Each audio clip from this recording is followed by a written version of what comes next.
Então, pessoal, continuando aqui, né? Eu vou fazer rapidamente um resumo, né? Um overview aqui das camadas, né? Aqui, pessoal, na sétima camada, que é, vamos tentar nos situar, é onde nós estamos no momento, né? Ou seja, eu estou aqui gravando as aulas para vocês e vocês aí vão estar vendo as aulas. E a gente está nessa sétima camada aqui, que é de aplicação. Vocês podem ver aqui, né? Um atorzinho, né? Um personagem aqui, um boneco, no computador, que no caso no Google, no caso você vai estar no YouTube ou no aplicativo Classroom. E aqui no caso, na aplicação, né, é rede de processo para aplicação. E aqui temos aqui vários protocolos no caso, né? DNS, máscara de rede no caso, www, que são as iniciais aí para nós termos acesso à internet. Aqui o P2P, que é o peer-to-peer, que é ponto a ponto. Tem o e-mail, tem o POP, tem SMTP, que é um tipo de protocolo, Telnet, enfim, vários aí protocolos de aplicação, né, que estão aí nessa última camada. Abaixo dessa camada, pessoal, que está invisível aqui para nós, né, tem a camada de apresentação. O que é a camada de apresentação, pessoal? Ela é basicamente responsável por coletar os dados de volta aqui, né, e ir montando, né, os dados para poder nós conseguirmos aqui ver o que está acontecendo aqui na camada de aplicação. Abaixo aqui da camada de apresentação, a camada 5, né, temos aí a comunicação de sessão, né, que no caso basicamente é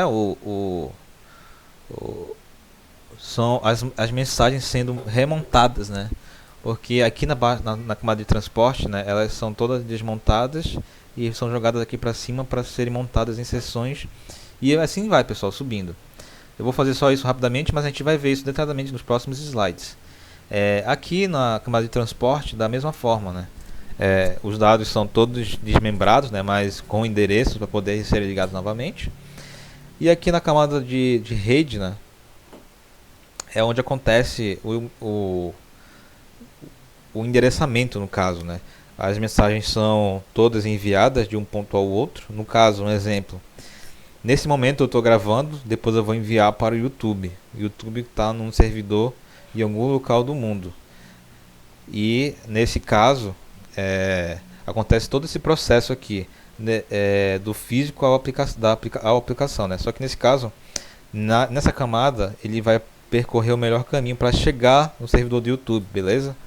Que no caso por exemplo, Manaus, Estados Unidos, ou Manaus, Panamá, Estados Unidos, né? É mais ou menos o caminho, né, dos roteadores. O roteador, pessoal, no caso, são os pontos, né? São os nós centrais.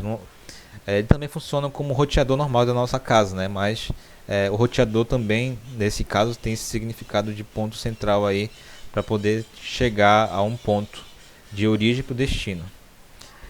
E vocês podem perceber que em cada um, né, mostra aqui o processo que está sendo utilizado. E aqui nessa camada de enlace, né, é onde acontece também, né? Assim, os dados, ele vai do binário, né, como eu tive aqui, né? Aqui são os vários protocolos que nós já temos, né, vai do binário, ele vai sendo remontado aqui e chega aqui no final já pronto para nós fazermos as nossas coisas, né? Então, só por curiosidade, né? Bora ver onde é que fica o servidor do YouTube, né? Eu não vi ontem para vocês e não vi agora, mas vou ver com vocês agora. Servidor do YouTube.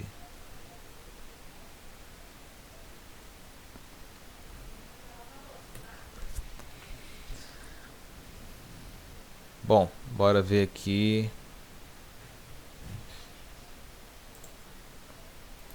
Onde é que fica, né?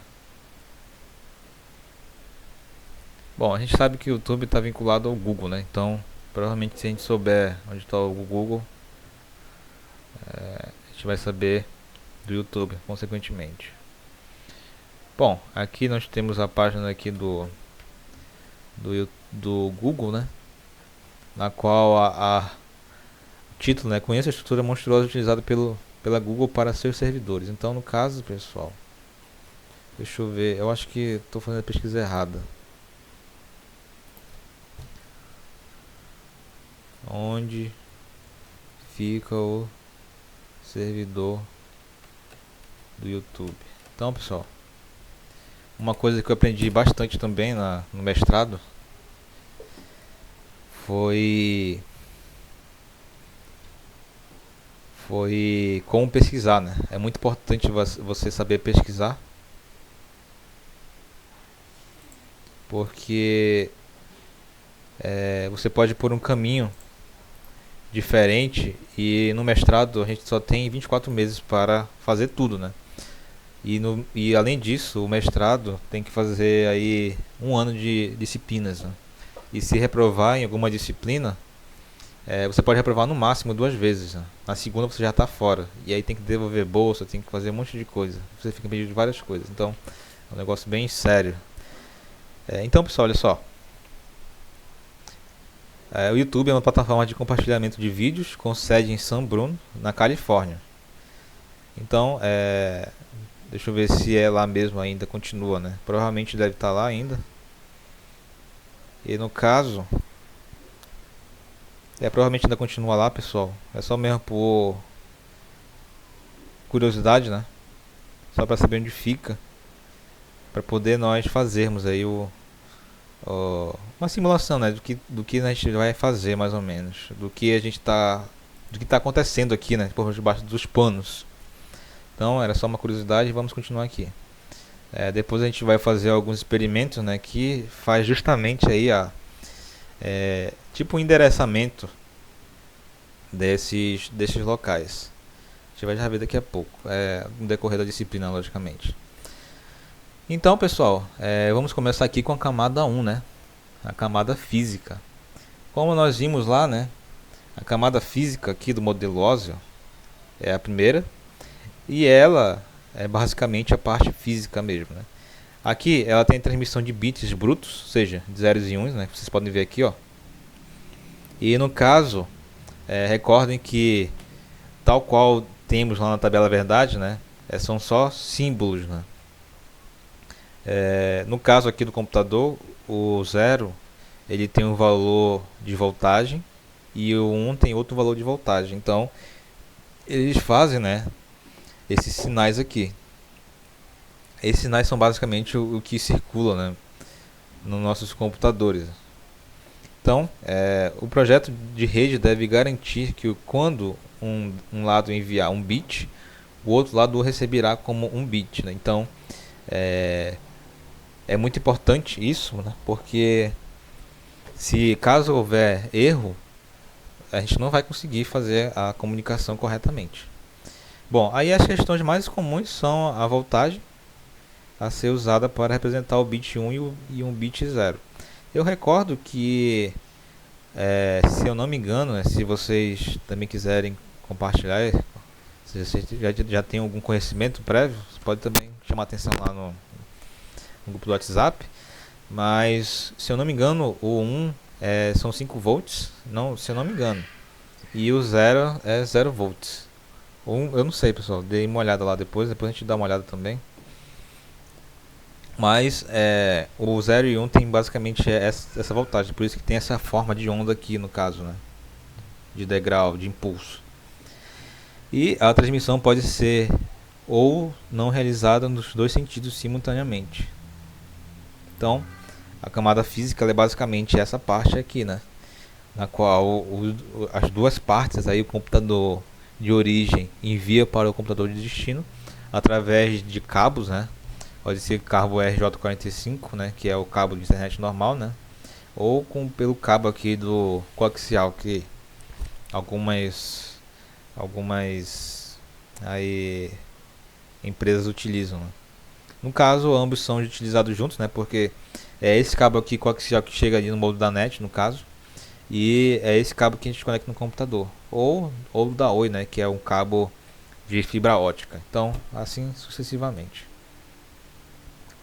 Bom, vamos para a camada 2, né? A camada 2, a de enlace de dados, Os sinais, aqui como vocês podem ver, os sinais que trafegam pelo meio físico são passíveis de falhas e ruídos, como nós vimos lá na camada 1, né? Tem que ser garantido que chegue nos computadores, né, o valor lógico 1 ou o valor lógico 0. Então, para atribuir confiabilidade na comunicação, são adicionados bits de controle nas informações para que o dispositivo receptor ele possa detectar e, se possível, até mesmo corrigir erros. E no caso, pessoal, como nós vimos, a camada física ela envia os sinais. A de enlace aqui, no caso, ela vai atribuir uma confiabilidade na comunicação, que no caso eu quero enviar para o computador 3 uma informação, só que ele vai enviar aqui no cabo e outros podem ter aí acesso. Então esses bits a mais aqui que vão endereçar essa mensagem, eles vão encaminhar diretamente para a máquina 3 no caso. Então ele também pode fazer a correção, né, porque como a gente viu, vem vendo, né, quando a gente faz programação e envia aí informações, elas não vão inteiras, né, elas vão em partes. Então quando se sabe essas partes, elas meio que são como um quebra-cabeça. Então a gente vai conseguindo montar mesmo não sabendo como é mais ou menos. Então aqui, ó, define qual dispositivo pode transmitir em determinado momento, né? Ou seja, ele é tipo um semáforo, nessa camada de enlace de dados, porque enquanto um estiver transmitindo, né, o outro tem que estar só aguardando, né? E isso é verificado pelos esses bits a mais, né, que eles se comunicam. Outra coisa, o controle de fluxo para evitar que um dispositivo tente transmitir mais bits do que o dispositivo destino possa receber. Ou seja, o computador destino, ele a partir do primeiro, né, da primeira informação que ele recebe, ele já sabe quanto ele tem que receber. E se ele receber a mais que isso, ele vai saber, no caso. Um exemplo, pessoal, disso, eu posso citar para vocês, dessa camada de enlace, com relação a esse controle, né, de confiabilidade, ou seja, são bits enviados a mais, direcionados a um computador somente, né, não a todos, no carro. No carro, pessoal, antigamente cada fio tinha uma função, né, e isso fazia com que os carros tivesse aí centenas de metros aí de fios, né, porque cada fio era destinado a uma coisa. Ou seja, se eu tivesse 4 portas aí com vidro elétrico, teriam aí aproximadamente 16 pares de fios, né? Porque você tem que ter 2 fios aí para subir, 2 fios aí para descer, ou então 3 fios, né? Não sei. O pessoal que é craque aí em eletrônica automotiva, né, pode dar também aí seu pitaco aí pelo grupo. Mas os carros atuais, pessoal, eles são cheios, né, de microcontroladores, de computadores, né, internos. E aí ele só usa basicamente um par de fio, né? E o que acontece? Quando eu quero baixar o vidro ou levantar, eu aperto o botão e nesse botão tem aí os sinais. Tem tipo um microcontrolador. Esse microcontrolador ele envia o sinal para todo mundo, só que só quem recebe a informação é o motor lá do meu vidro, né? Por quê?